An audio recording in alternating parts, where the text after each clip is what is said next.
Hi, Lakshmi. How are Yeah. you? Very good. Nice to see you here. And Thanks for Meghna, having me here. yes. So Meghna is also known as therapist mommy. So both such a keyword that kind of catches her attention. She, with over 15 plus years of experience as clinical psychologist and relationship and therapist, and relationship therapist. So she manages couple relationship and kind of goes deep into it. So today we're talking about managing couple relationship midst of chaos. Um, Life can get quite chaotic, right? Well, first we get married, we're trying to adapt, and then we have kids, one kid, and then we have two kids, and we're trying to, build life around it, and just everything after a while seems like such a chaos. Um, Absolutely. And yeah, I think the couple relationship is the first thing that takes a backseat amidst totally. all this parenting chaos. We tend to prioritize the kids, and we tend to prioritize our careers. So I think our spouses really and our relationship with them really takes a backseat. So yeah, Sure. And hopefully today we'll be able to talk about how not to let that happen and why it's not true, important to let that happen. true, So true. And relationship is such another like key point, right? Because as mothers, we're so busy raising children and just running behind kids. yeah, But over time, it's like like husband becomes, like way less priority. But the crazy part is after kids get older, it's you're left with your husband, and then all of a sudden absolutely. And couples then are like, okay, hi, okay, what I do we know do at with each least, other yeah, now? yeah, Exactly. exactly. It's like, Yeah. where do we begin? And Yeah. it just seems so awkward. And I've seen so many empty nesters going through that phase. They're like, I don't know what to talk anymore, because everything's always revolved around children. And after children leave to college or whatever, it's almost like you have to date again and build that relationship. And how do we Absolutely. avoid that? Absolutely. But Lakshmi, I think Yeah, it's not just about when we become empty nesters. I think even while the children are very much around and even when they're sure. young and growing up, I think we need to Mm, prioritize a couple relationship because we have to provide a template to our children about what a right, healthy marital relationship, healthy adult relationship looks like. right. And that's what, helps our children normalize a whole lot of the healthy behaviors that we show. If I True. hug my partner, my child learns that, oh, affection is important in a marriage. And that's one thing we want them to have normalized for them. So even while the kids are growing up, I think it's important to be able to prioritize our couple relationship because we want to be able to present a healthy model for our kids. Right, right. And they're watching and learning all the time. For kids to feel Yeah, safe and stable, yeah, they need to see parents in a loving marriage. And how do they deal with chaos? How do they deal with absolutely. conflicts? And they're constantly picking. Preaching is one thing, showing Yeah, is something else. the actions speak louder than words. Yeah, yeah. That's some disturbance here. Yes. Talk to what's your like big tips to keep marriage exciting and with a lot of kids running around and when we don't have time. Would I be able to present? I've Yes, got please. some. Yes, yes. Uh-huh. Uh, could you enable that for Yeah, me? yeah, Because I'm sure. not allowed Do to the share my screen screen. share. Do the screen No, share it's and not. I will let Oh, you. yeah, now it is. Yeah, one Yeah, just second. could you help her? So I'll let you do your presentation and then we'll open up for some Yes, questions. of course. Okay, I hope everybody can see my screen.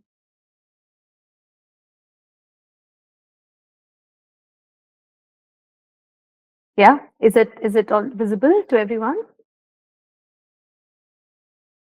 Yes, we can see it. Awesome. Okay. All right. So let's get started.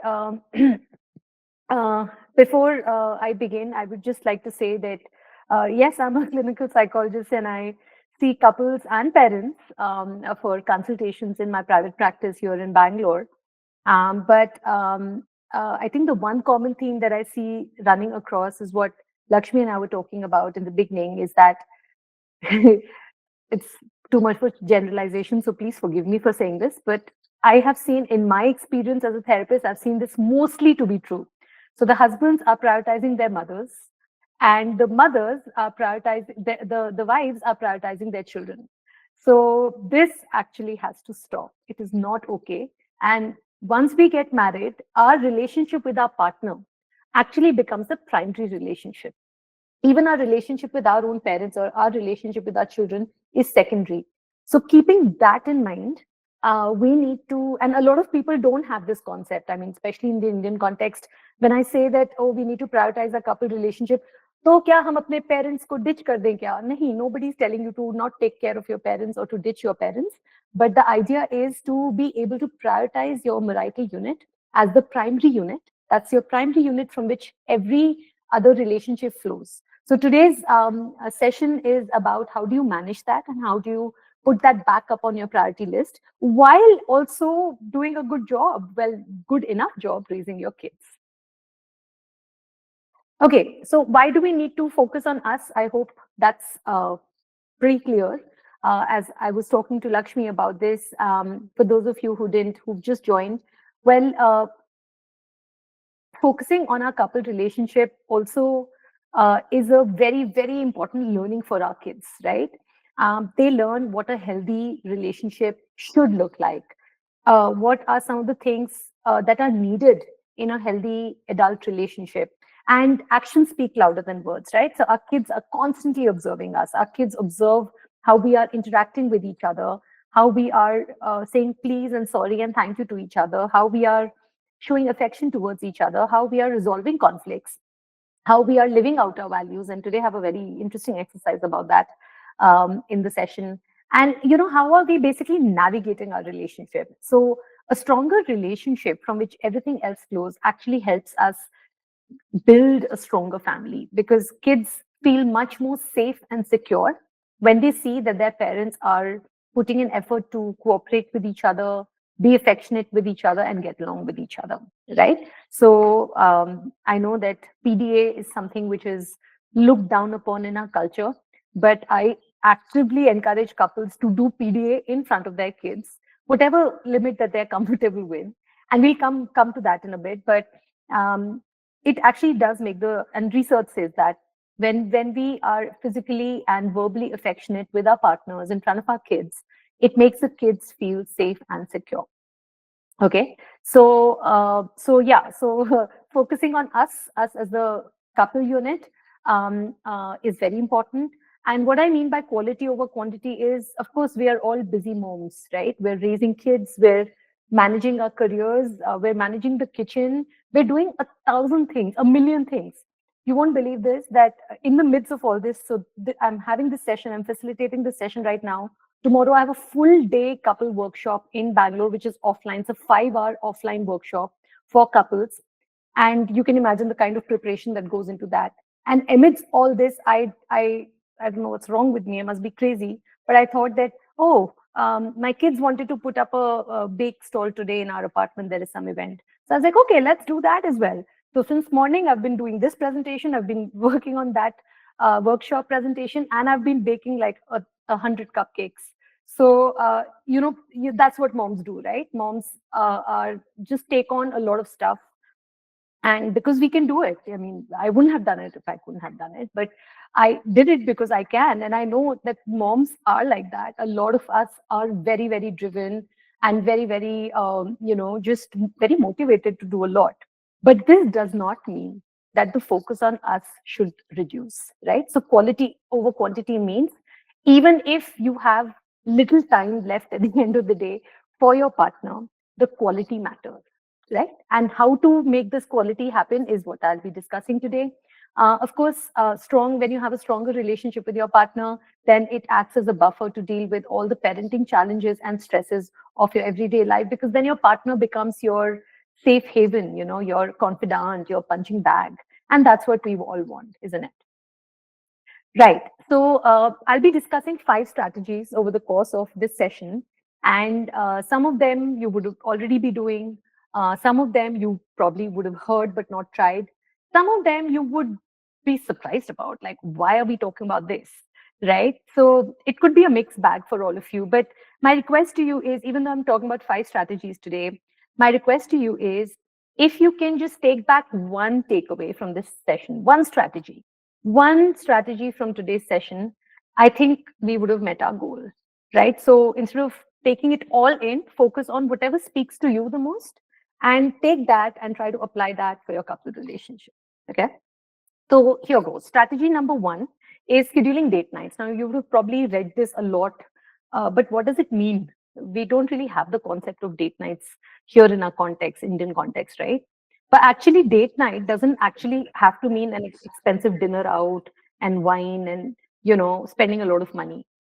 The concept of date night basically means an intention that you create in your mind for your couple relationship. So you're basically saying to each other and yourselves, once a week, we will set aside a couple of hours for just us, right? Once a week, we will just, I mean, there are thousands and millions of things to do, but once a week, we will set time aside for just the both of us. And in that time, we will not have any transactional conversations. What does transactional conversations mean?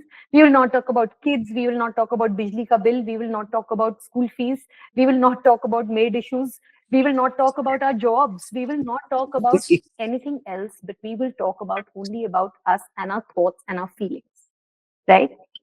It's very interesting that whether you're newlyweds or whether you're been together for 10 years, when couples come to me in therapy and I ask them, when was the last time you just sat and had a non-transactional conversation in which you discussed, you talked about and shared your thoughts and your feelings?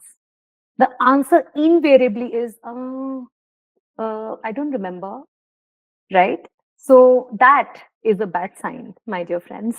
So focus on bringing that back. Remember how at the beginning of our relationship, we used to just be on the phone talking for hours and hours together, whether we had a love marriage or arranged marriage, whether we were dating or not. We just had so much to talk to with each other, right? We need to get that back. And that doesn't mean spending hours with your partner. That just means 1 day a week intentionally we create some time to talk to each other so that we don't lose touch with each other. As we all know, momhood is such an experience, right? It transforms you. Like my priorities before I became a mom were very different from my priorities now. And I have 2 kids, right? So my life, I think, has completely been transformed, honestly. And some of my career goals probably are the same, but the way I look at life is very different. And I don't want my partner to not know who I am anymore today, right? He should very well be aware and vice versa. And I should know about who he is because we all change and grow and evolve over time, especially after we become parents, right? So the idea is this as well.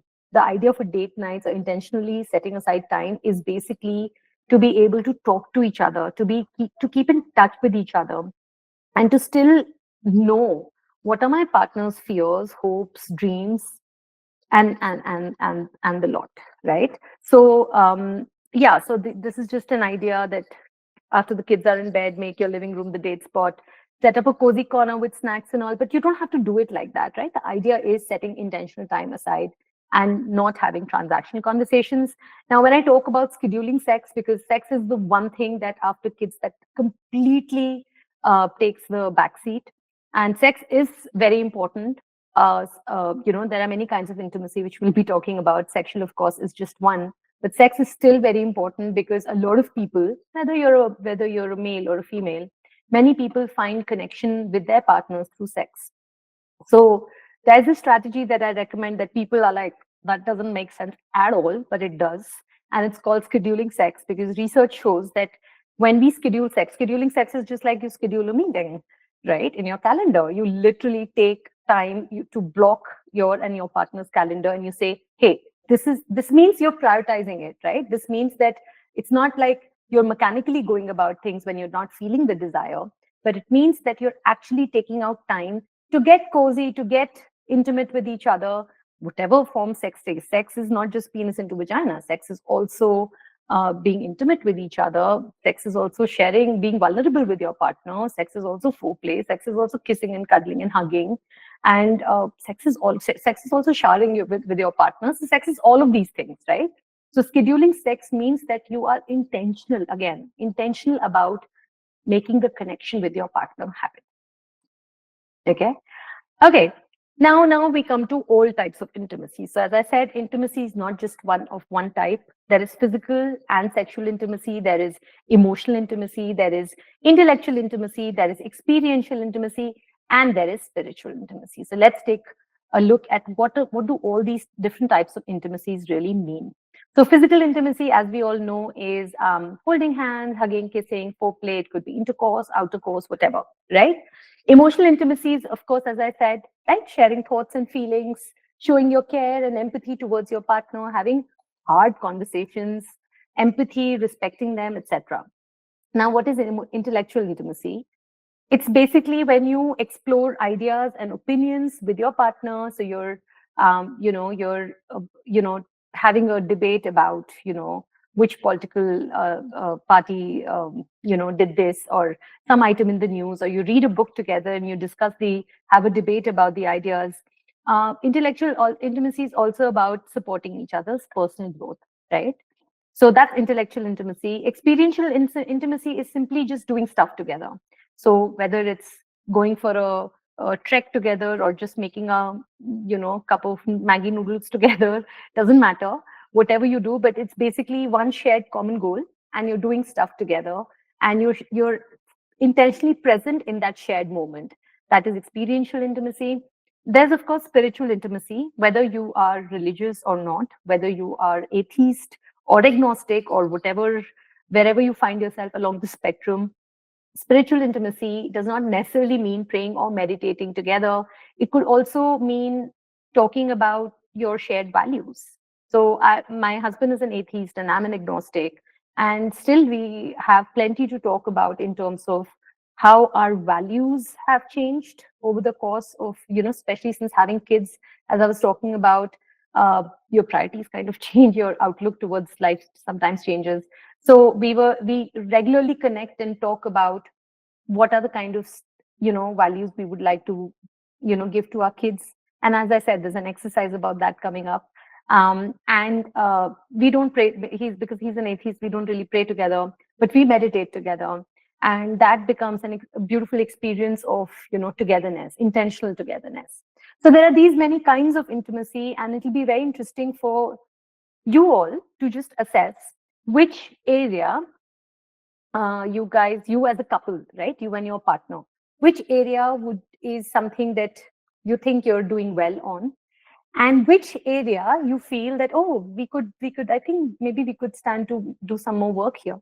So, well, you can go and share this with your partner today and talk, and feel free to screenshot this. I'm happy to share my presentation as well.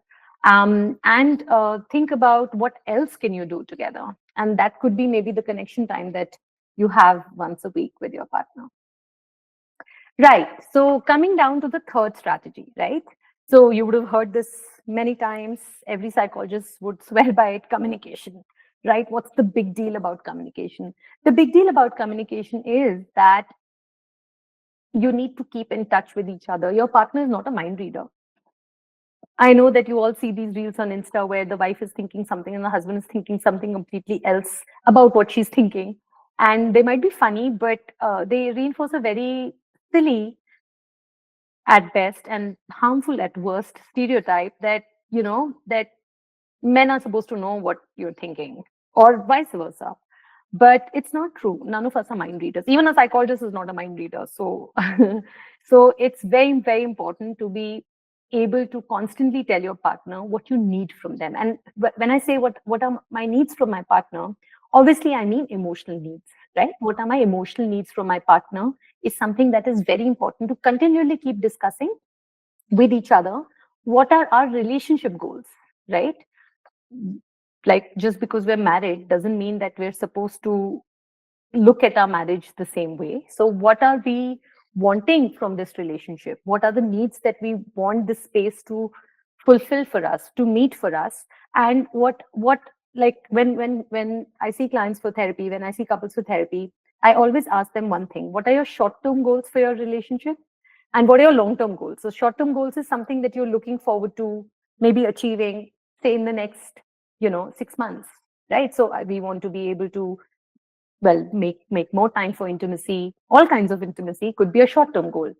Long-term goal is, where do you see yourself like 5 or 6 years from now, right? So I'm working on my emotional regulation. So my long-term goal is that my partner, my partner and I should be more regulated with each other, which means when we really get pissed with each other and angry and we start shouting, maybe we should do less of that. Could be a long-term goal. I don't know. So these goals differ from couple to couple, right? So it's a very helpful exercise to sit with your partner and figure out what do we want our relationship goals to look like, right?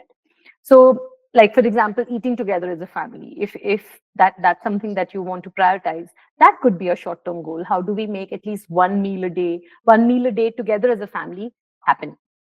Okay, or the ability to be able to have difficult conversations. I meet a lot of couples who, because they have come from families where hard talks were swept under the carpet. Nobody spoke to them about alcohol, drugs, porn, sex. Of course, people think, why will my parents talk to me about all of these things? But these are hard conversations that we all as parents should be having actually with our kids. But because nobody set the precedent for us to have these hard conversations with us, we don't have them with our kids. But are we able to at least have hard conversations with each other without getting defensive, without attacking each other? Are we actually able to have a mature conversation with each other, even where we disagree, and not come at each other's with daggers and knives? Right. So that could be a goal for you, both of you. Could be a short-term goal, could be a long-term goal. But the idea is that we are a team at the end of the day. And how do we do this? When we're communicating with our partner, it's so easy to say things like, hey, you always do this. Hey, you never do this. I only look after the children, and I only handle the kitchen. And what is this? And that's a trap. That is an overgeneralization trap, because in a marriage and in a healthy partnership, we should actually never use never. We should never overgeneralize, and we should never use words like you always do this or you never do this, right? Because the minute that we use the word you, it lands as an attack on your partner. Okay, whether they are saying that to you or you're saying that to them, and the first response to when you're being attacked is this, your partner will become defensive, and immediately we would have lost the plot. So we're not able to at all focus on the conversation, and now then it becomes about who's winning. But it's not about who's winning and who's losing. It's about, are we able to move ahead as a team? So instead of using the word you did this and you did that, or you never do this and you never do that, there's this there's this strategy that we recommend. It's called I statements. You have probably heard of it in the context of your work. But I statements are a very, very powerful strategy, and not that difficult to implement, because it just requires a little bit of practice, where we eliminate the word you. So we say, I feel. So I say to my partner, suppose if I'm telling my partner, hey, you always use my car and finish the petrol in my car. That's horrible of you, or something, right? So instead of that, I can frame the same sentence without using the word you. How will I do that? I can say, so I feel and I need. This is the format, right? I statement means I should not use the word you. So I'll say, I feel upset when I find my fuel tank empty, right? I'm not using the word you, because I'm not blaming and I'm not attacking and I'm not criticizing. But you'll be like, hey, but this is really silly, because it's your husband who's finished the fuel tank, right? The fuel in the car. Yes, he has, unfortunately, but doesn't help. It doesn't help to actually blame, right? You can complain, but no attacking and no blaming. So use an I statement. And so I feel upset when I see my fuel tank empty and I have to rush urgently for a meeting. I need us to work together a system where we ensure that our fuel tanks are full, or I need us to be able to, whatever. So when you say I need, you're also specifying a positive need. I need us to, work on this together, because this is not working for me anymore. So try this format again. As I said, it requires a little bit of practice. I feel and I need instead of you statements. Okay, I hope we're okay up until this point. I know I'm rambling on, because I'm not talking to anybody, but please feel free to ask questions or whatever in between. I'm happy to answer questions in between as well. And here's now an exercise for all of you. And what you can do is, I'll explain what to do. You won't spend more than 5 minutes doing this exercise, but I want to be able to do this because whenever I've done this in my couple workshops, it's been extremely insightful, as reported by the participants. So to be able to figure out our core values, right, as a couple. So here the first step is, that you figure out. If you have already a clear understanding, still I would encourage you to do this exercise. So grab a pen and paper, or if you have your phone, I mean, if you're viewing this on your phone, you can't do this on your phone. So grab a pen and paper, and I'm going to show you a list. It has a lot of words. What are those words? Those are values. It's not an exhaustive list, which means that, it doesn't mean that all the values are on that list. But I'm going to show you a list right now. You can even take a screenshot of that if you want. But from that list, I want you to choose as many words as you want. These are value words, right? Each word represents a value. So from that list, I want you to choose as many words that speak to you. And I don't want you to overthink this. At the beginning, just write down as many words as you like, right? Don't think about, oh, I'm creating such a long list, I want all the words on the list. No problem. Even if you want all the words on the list, no problem. But just choose the words that speak to you. Okay. And you can even add the words that are not there on the list, right? The values that you, for example, yourself are aware of having. If those value words are not on the list, no problem. But just you can add those words as well. And then, okay, so I mean, I've just written people generally choose around 20 to 25 words for the step one. So this is the list. As I said, you can take the screenshot and you can work on this. I'm going to give you like exactly a minute to work on this. And then I'll tell you the next two steps. There are next two steps as well. And I'll put the charger for my laptop. Oh.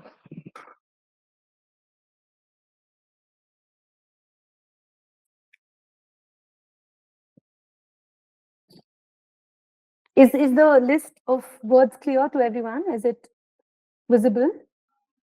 Yes, yes, it is. Okay.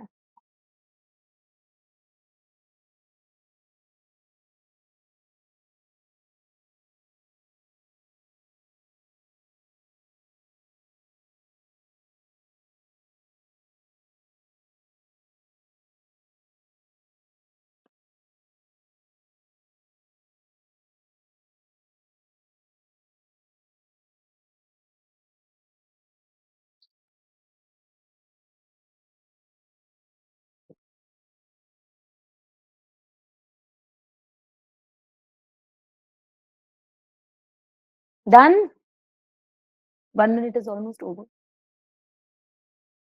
It's okay. I don't want to rush you. I want you to be able to do this step so that you can do the step 2 and 3 uh, with your partner. Yes. Okay.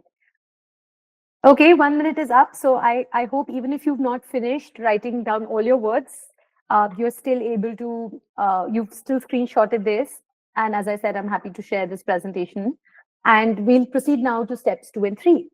So what is step 2 and 3? So step 2 is from this list that you have written. You may have written 20 words, you may have written more. You have to choose your top 5 to 8 words. These 5 to 8 words are your values, right? So all you have to do is, as a step 2, later, not right now, you would have written a certain number of words. Choose the top 5 to 8 words. If it's very difficult, choose 10, it's okay. Choose 12, it's okay. But the idea is to make that list more concise for yourself and really think about what is it that speaks to you, that is already a value, or you would like it to be a value for for yourself. And then you have your partner do the same exercise. You show them the screenshot. There's the list of values. If you don't like this list, that's perfectly okay, because this is not an exhaustive list. You can just Google list of values and Google will throw up a whole lot of other lists as well, right? None of those lists will be exhaustive either. But the idea is, when I talk about what are your values, people don't get it. What do you mean by values? Values means something that you live your life by, right? Something that is so close to your heart that you will do it even if nobody's watching. That is a value. That even if you make all the social judgment disappear, money, marks, all those outer indicators of our worth in a way, which is so screwed up. If you make everything disappear, you will still be doing those things, right? You'll still be living your life in a particular way. Those are your real values. So you do that for yourself. You make a concise list of 5 to 8 words. You get your hubby to do that.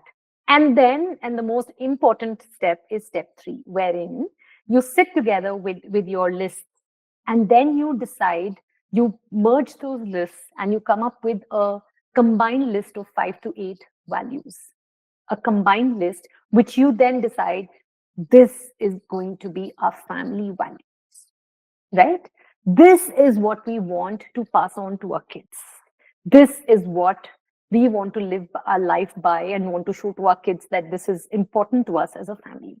So that's what you do, because it's a very, very important part of couple relationship that we are in touch with our own and our partner's value. And it's a very, very important part of parenting that we have clarity in our values so that our behaviors are hopefully in sync with our values and we're able to inculcate that in our kids. Okay. So please do this exercise. Please get your hubby to do this. And yeah, good luck with this. And I hope this will give you a whole lot of insights into yourself and your relationship. Okay, moving on. So we've done 3 strategies. This is the 4th one. You don't have to do everything by yourself. We moms have a very unfortunate super mom syndrome. I made recently a reel about it in the on Instagram. You can go check it out. Um, it's basically just moms wanting to do everything. Like I just gave you my example. Like a fool, I wanted to bake 100 cupcakes in addition to doing this presentation and tomorrow's workshop. I mean, really, right? And not even once did I tell my hubby to share any kind of a load. So you don't have to be me. You don't have to do everything. And it's very important to be able to, and of course, moms have been screaming from the rooftops about this all the while that please share the freaking load. Please, let's not argue anymore about who does what. And let's create a plan together. सिर्फ मेरा घर नहीं है, आपका भी है, right? So, and no allocation. You are not the boss of the house, right? So you're not allocating to your partner. You both are dividing up the task together because it's equally his house, right? We have a very, very bad tendency of saying that, I mean, of thinking that I will tell my husband what to do. Or if I tell my husband to pitch in, he asks me, what should I do? But he's not a help. He's not there to help me. He's there to share or divide up the load with me, right? So the idea is to work as a team. And here, there's something really important. I know that I think a lot of you may have, or some of you may not have. When we talk about how do we teach kids responsibility, right? So you see, you go on the Google how to teach kids responsibility, and one of the first things that comes up is, assign chores to them. This is very Western concept. Still, but still, it has some value in the sense कि ठीक है, चलो, I'll tell my child, I have a 7.5-year-old and a 10-year-old, कि ठीक है, from tomorrow, every day you will make your own bed. ठीक है, whether they do it or whether they not do it, the problem with this approach is it's still me telling them what to do, right? It's almost like I am supposed to decide. I'm supposed to be the allocator or the boss, and I'm telling them what to do, which is again not the best idea, right? So I'm not telling them you're helping mom by doing this. I'm actually telling them something with a little bit of twist. So I'm telling them, I'm taking them to my room and I'm saying, can you tell me 1 or 2 big things that need changing in this room? 1 or 2 things that need to be done in this room. So yes, maybe the bed needs to be made and there is too much of kabada on the dressing table. Maybe that needs to be sorted. It's something that your kids will learn over time when you do this exercise with them again and again. So notice how women and men are socialized very differently. Even if you don't want to, sometimes as a mother, I don't know if this is how you were parented or not, but we all have these unconscious biases. So, of course, research has shown that we talk to boys very differently from our girls when we're raising them. So, I don't know if I do that too or not, but I have taken to telling my kids when they enter a room, Acha batao, what is the 1 or 2 things, big things that you notice that this room needs, or this table needs, or this corner needs. And now they've started saying, aha, mama, this needs to be kept properly, this needs to be dusted, this needs to be watered, and so on. So that is and then getting them to do that, right? So that is how we socialize our kids, both boys and girls, to notice what needs to be done. Somehow girls tend to have it naturally, boys don't, because my husband can still enter a completely messy room and still be like, hey, isme kya problem hai? Right? So it's a difference in socialization. It's not genetic, right? Okay, so my point in doing all of this was that you don't have to do everything yourself and you can actually get your kids You can divide up tasks with your hubby, of course, like no brainer, duh. But with your kids, don't just assign chores, right? Tell them to notice, train them how you notice stuff, and then do that. And don't use the word you're helping mom. They're not helping anybody. It's their house as well, right? Okay. And finally, the last one, the last but not the least strategy, is, of course, I think this is the worst, where we worst, all the mothers fare the worst. And I trust you me, whenever I ask any mom, what do you do for yourself? How do you pour into yourself? The answer is always an apologetic smile. Why don't we prioritize ourselves? The whole point of prioritizing a couple relationship is that we prioritize ourselves first. Otherwise, we can't prioritize well anybody, right? So please, ladies, let's learn to pour into ourselves. Please, mommies, let's spend time nurturing ourselves too, because otherwise we cannot actually pour into anybody else. And it's, I know about the mom guilt. Of course, we all know, we all suffer from it, and it's almost wear it like a badge of with pride, right? But we don't have to be proud or feeling guilty that, oh my god, today one evening I've taken off for myself, I'm out with my girlfriends, and oh, my kids, oh my god, they must be really missing me. Well, your kids will be absolutely all right without you. It's fine. It's all right. It's, in fact, only getting them used to being without you, which is the number one job of parenting anyway. Your number one job is to make yourself redundant, right? Um, so, well, this is what you need to do as parenting partners as well. That you need to also tell your hubby, hey, take the evening off. This is your time. Go with your friends. Do whatever you want, or go off on your own. Do whatever you want, and they need to say that to you equally as well. And kids need to, and if you do this regularly enough, kids will understand that, oh, this is mama's me time. And trust me, it's a very, very powerful lesson in self compassion for the kids to be able to see their mom prioritizing themselves. Like, my kids know, if my session at cult is due and I have to leave the house at a certain time, nobody, and absolutely nobody, messes with me, because they know no matter what happens, even if a volcano bursts, well, till now volcano has not burst, but even if a volcano bursts, I will not miss my cult class, right? So we all mommies need to prioritize ourselves, and once we do that, we will be actually be more available for our partners and for our kids as well. So saying I've got this, go have fun, is the biggest gift that you can give to your partner. And if, of course, if you can make it planned, even better, by which I mean that if once a month you have your book club, and if once a week you're meeting your girlfriends for coffee, and if once in 2 weeks you're meeting somebody else for drinks or whatever, it's if it's planned, it's even better, because then the whole household has to run, in sync with that, right? Right. So yes, encourage each other to pursue hobbies and friendships outside of your relationships. Yes, that's a healthy thing to do. And no, it doesn't mean that just because you're married you have to do everything together. It's very healthy and desirable to have separate hobbies, not all of them, some of them, and to have separate friendships, again, not all of them, some of them. But it's very important, because moms are very bad at this, to be able to make space for yourself, right? Right. Okay. So, yes, we're done. And this is the last slide, really. And I'm happy to take on questions. This is just what to remind all of us that your relationship with your partner is going to be a constant work in progress. Your values are going to shift as you grow and evolve.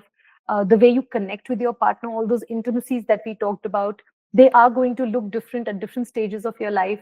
And it's all okay. The idea is to just keep in touch with each other and not, there are a lot of reasons why couples grow distant. Childbirth is just one of them. There could be many, many other reasons. The idea is to always find your way back to each other, find humor in the chaos, and constantly keep remembering that no matter how much or how little your partner does, to be always thankful to them, because without their contribution, none of this would be working. Yeah. Okay. That's Yes. Cool. awesome, Meghna. Yes. Thank you so much. It was Of very course. insightful. Yes. And, Should I just stop sharing now? yeah. Okay. Okay. Yeah.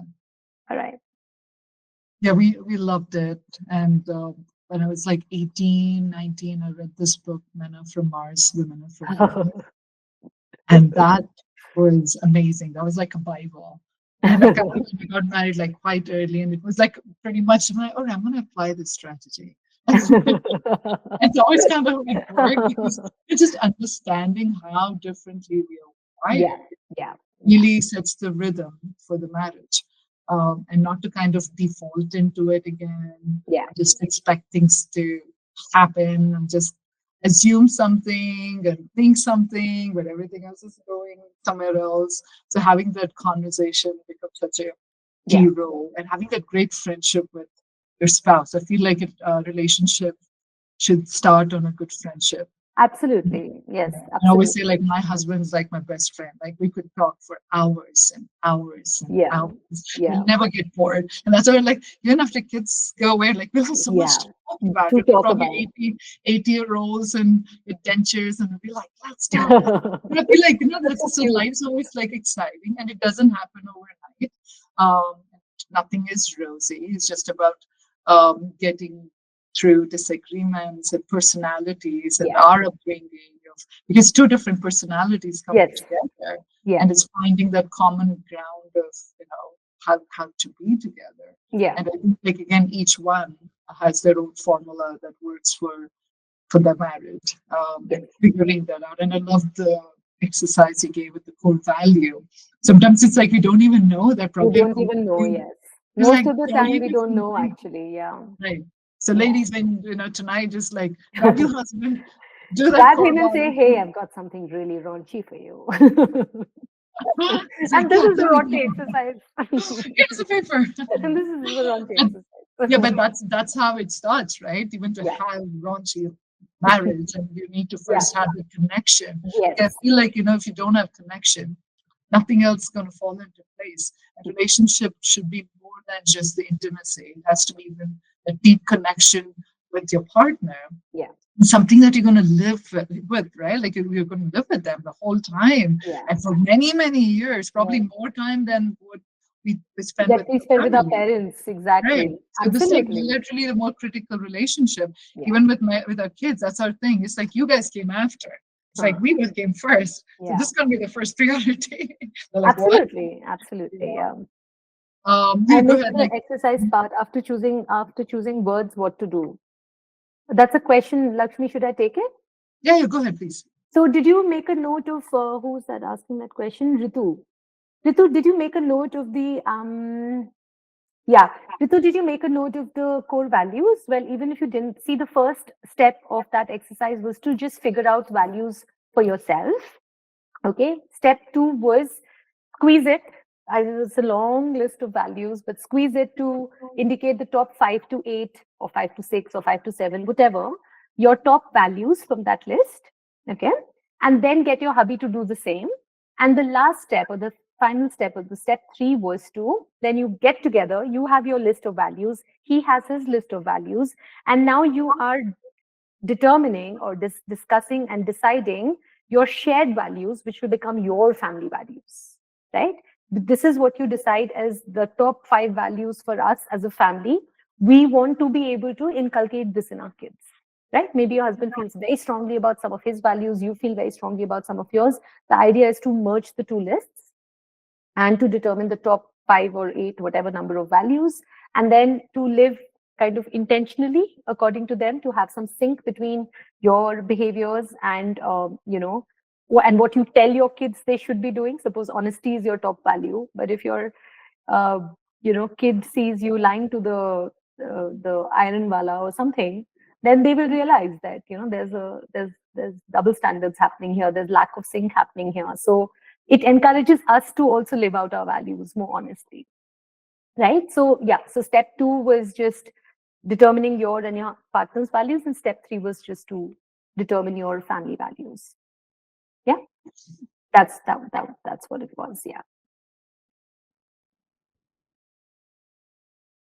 Hi, Dr. Meghna. I just loved your talk, and I loved the fact that you brought up this really important point, which is comical, but also not comical at the same time, where husbands have to learn to become not the sons, like not to Yeah. focus on the mother, and like being able to just, re in like kind of get into the role of just being a husband or a father and just kind of focusing on that family unit. And I think that culturally, that's something of a shift that has to kind of come through. Yeah, Um, so I love the fact that you're spreading or just speaking about it or voicing this. It's a very important, aspect of our cultural norm. yeah. And so Thank just, you, Sylvia.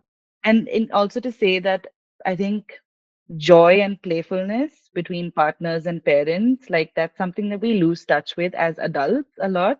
So just being able to be playful and be, in sync with our children for whatever age they're at, and also have that playfulness and connection with our partners is a big, um, you know, thing that we could continue to keep the spark alive.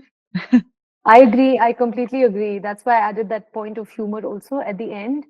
Um, Yeah. are you able to see me? Just something, my screen froze for a minute. Yes, yes, we can see Oh, you. okay.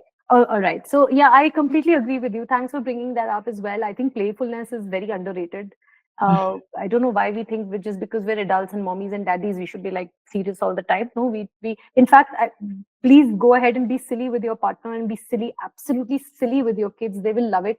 And it'll make half your parenting challenges actually much easier. When my kids are throwing a tantrum and they're just being very, very difficult, which is, trust me, very often, just because I'm a parenting educator does not mean I have easygoing kids at all. um, a lot of the times, the playfulness and silliness gets me out of the pickle. I just, break into a random dance. I remember this one time when my kids were pissing me off. They were pissing me off. Okay, and I was like, hey, I will go ahead and I will practice my, I will show them how nicely regulated I am. So I went in the middle of my living room and I started doing jumping jacks just to regulate myself, just to, just sort of, I took deep breaths that didn't work, but I just started doing jumping jacks.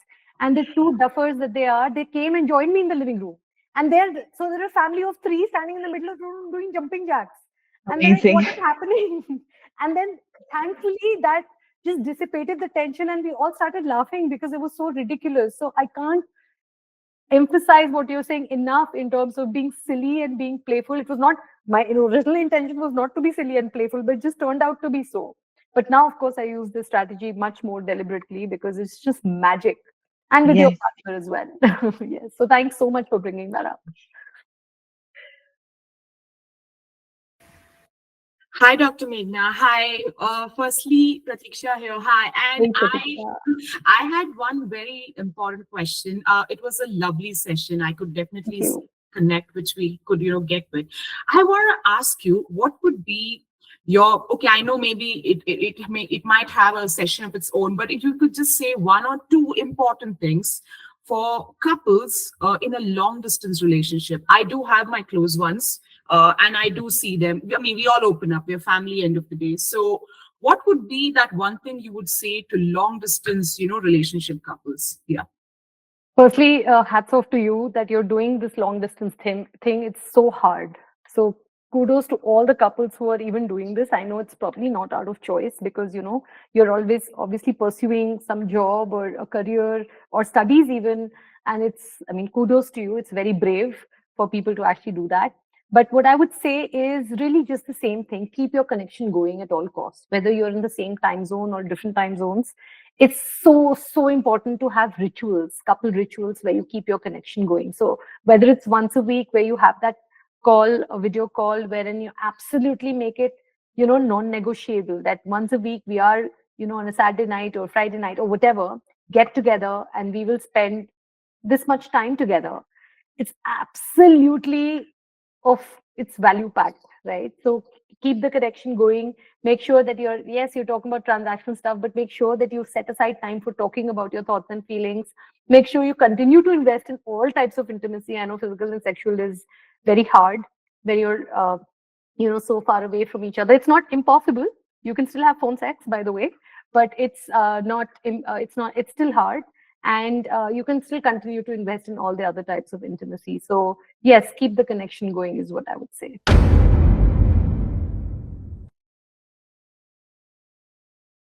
Mompower360, an empowering community for moms just like you and me.